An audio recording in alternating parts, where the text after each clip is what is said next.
തൃശൂർ പൂരത്തിന്റെ വെടിക്കെട്ട് പുരയിലുണ്ടായ അപകടം എങ്ങനെയാണ് ഉണ്ടായത്? ഇതിൽ പൊതുജനങ്ങളുടെ സംശയം നീളുന്നത് മാധ്യമ പ്രവർത്തകർക്ക് നേരെയാണ്. ആർക്കും പ്രവേശനമില്ലാത്ത, അല്ലെങ്കിൽ പരിശോധകർക്കും വെടിക്കോപ്പ് ഉണ്ടാക്കുന്നവർക്കും മാത്രം നിയമപരമായി പ്രവേശനമുള്ള അവിടെ നമ്മുടെ കേരളത്തിലെ മാധ്യമ പ്രവർത്തകർ എങ്ങനെ കടന്നുകൂടി? വെടിക്കെട്ട് അപകടം ഉണ്ടാകുന്നതിന് മണിക്കൂറുകൾക്ക് മുമ്പ് ഒരു മാധ്യമമല്ല, രണ്ട് മാധ്യമമല്ല, എല്ലാ മാധ്യമങ്ങളും വന്ന് അവിടെ ആഘോഷപൂർവ്വം അവിടുത്തെ വിഷ്വൽസ് അഥവാ ദൃശ്യങ്ങളെല്ലാം എടുത്തുകൊണ്ടുപോകുന്ന സാഹചര്യം നമ്മൾ കണ്ടതാണ്. അതിനുശേഷമാണ് ഈ വെടിക്കെട്ട് അപകടം ഉണ്ടായിരിക്കുന്നത്. മാധ്യമങ്ങൾ വളരെ സമർത്ഥമായി അതിനുശേഷം എന്താണ് പ്രചരിപ്പിച്ചത്? ഏത് ദൈവത്തിനാണ് തൃശൂർ പൂരവും വെടിക്കെട്ടുമൊക്കെ വേണ്ടത് എന്നാണ് പ്രചരിപ്പിച്ചത്. അതായത് വെടിക്കെട്ട് അപകടം ഉണ്ടായപ്പോഴും ഹിന്ദു മതത്തിലെ ദൈവങ്ങളെ അപമാനിക്കാനാണ് മാധ്യമപ്രവർത്തകർ അവിടെ ശ്രമിച്ചത്. എന്തോ കരുതിക്കുട്ടി മാധ്യമങ്ങൾ സെറ്റ് ചെയ്തതുപോലെ ജനങ്ങൾക്ക് തോന്നിയാൽ സംശയിക്കാൻ സാധിക്കില്ല. ഇപ്പോഴിതാ മാധ്യമപ്രവർത്തകർ തൃശൂർ റൗണ്ടിൽ ഇറങ്ങിക്കഴിഞ്ഞാൽ പൊതുജനങ്ങൾ ഇവറ്റകളെ അടിച്ചോടിക്കുന്ന സാഹചര്യങ്ങളിലേക്ക് കാര്യങ്ങൾ എത്തിയിരിക്കുകയാണ്. തൃശൂർ പൂരം മാധ്യമപ്രവർത്തകർ തന്നെയാണ് ഏറ്റവും കൂടുതൽ റിപ്പോർട്ട് ചെയ്യുന്നതും ആ സമയത്ത് ഏറ്റവും കൂടുതൽ കാശ് വാരുന്നതും ഇവർ തന്നെയാണ്. എന്നിട്ട് ഇവർ തന്നെ പറയുന്നു തൃശൂർ പൂരം ഏത് ദൈവത്തിന് വേണ്ടിയാണെന്ന് പറഞ്ഞു വടക്കുംനാഥനെ അടക്കം അധിക്ഷേപിക്കുന്നു. ഈ സാഹചര്യത്തിൽ ഇനി തൃശൂരിൽ കാലുകുത്തിയാൽ അടിച്ച് ചെള്ള പൊളിക്കുമെന്ന് മാധ്യമപ്രവർത്തകരോട് തൃശൂരിലെ ജനങ്ങൾ പറയുന്നുണ്ട്.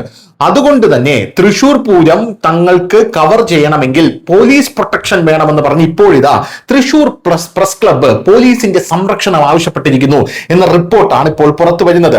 പോലീസ് കമ്മീഷണർ, തൃശൂർ സിറ്റിയിലെ പോലീസ് കമ്മീഷണർക്ക് ഔദ്യോഗികമായി അവർ ആവശ്യപ്പെടുന്ന ആ ഒരു ലെറ്റർ പാഡാണ് നിങ്ങൾ ഇപ്പോൾ സ്ക്രീനിൽ കണ്ടുകൊണ്ടിരിക്കുന്നത്.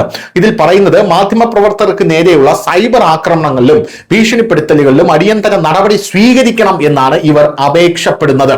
കഴിഞ്ഞ ദിവസം ത്തിക്കോട് നടന്ന വെടിക്കോപ്പ് പുരയിലെ അപകടവുമായി ബന്ധപ്പെട്ട വാർത്തകൾ റിപ്പോർട്ട് ചെയ്യുന്ന മാധ്യമപ്രവർത്തകർക്കെതിരെ സോഷ്യൽ മീഡിയ പ്ലാറ്റ്ഫോമുകളിൽ വ്യാപകമായ രീതിയിൽ അപവാദ പ്രചരണങ്ങളും ഭീഷണികളും ഉയർന്നു വരുന്നുണ്ട്. വാർത്താ ചാനലുകളെയും മാധ്യമപ്രവർത്തകരെയും അങ്ങേയറ്റം മോശമായ ഭാഷയിൽ അധിക്ഷേപിക്കുകയും അവർക്കെതിരെ കായികമായ ആക്രമണങ്ങൾക്ക് ആഹ്വാനം ചെയ്യുകയും ചെയ്യുന്ന രീതിയിലാണ് സമൂഹ മാധ്യമങ്ങളിലെ പോസ്റ്റുകൾ എന്നാണ് ഇവർ പ്രധാനമായും പറയുന്നത്. പൂരപ്രേമികൾ എന്ന പേരിലാണ് ചില വ്യക്തികളും സോഷ്യൽ മീഡിയ ഗ്രൂപ്പുകളും മാധ്യമ പ്രവർത്തകർക്കെതിരെ പരസ്യമായ ഭീഷണി മുഴക്കുന്നത്. ലക്ഷക്കണക്കിന് ആളുകൾ കൂടുന്ന പൊതുവിടങ്ങളിൽ വെച്ച് ന്യൂനപക്ഷമായ മാധ്യമ പ്രവർത്തകരെ കായികമായി ആക്രമിക്കാനുള്ള പ്രകോപനപരമായിട്ടുള്ള ആഹ്വാനങ്ങളാണ് ഇവരിൽ പലരും നടത്തുന്നത്. ഇത് മാധ്യമ പ്രവർത്തകരുടെ ജീവന് തന്നെ ഭീഷണിയാണെന്ന കാര്യം അങ്ങേ ബോധിപ്പിക്കുന്നു പറഞ്ഞാണ് തൃശൂർ പോലീസ് കമ്മീഷണർക്ക് ഇവർ പരാതിയുമായി രംഗത്തെത്തിയിരിക്കുന്നത്. എന്തായാലും മാധ്യമ പ്രവർത്തകർ എന്തോ വലിയ പുങ്കവന്മാരാണ്, ഞങ്ങളെ ആർക്കും ചോദ്യം ചെയ്യാൻ കഴിയില്ല എന്നുള്ള ആ ഒരു കാലമൊക്കെ കഴിഞ്ഞുപോയി.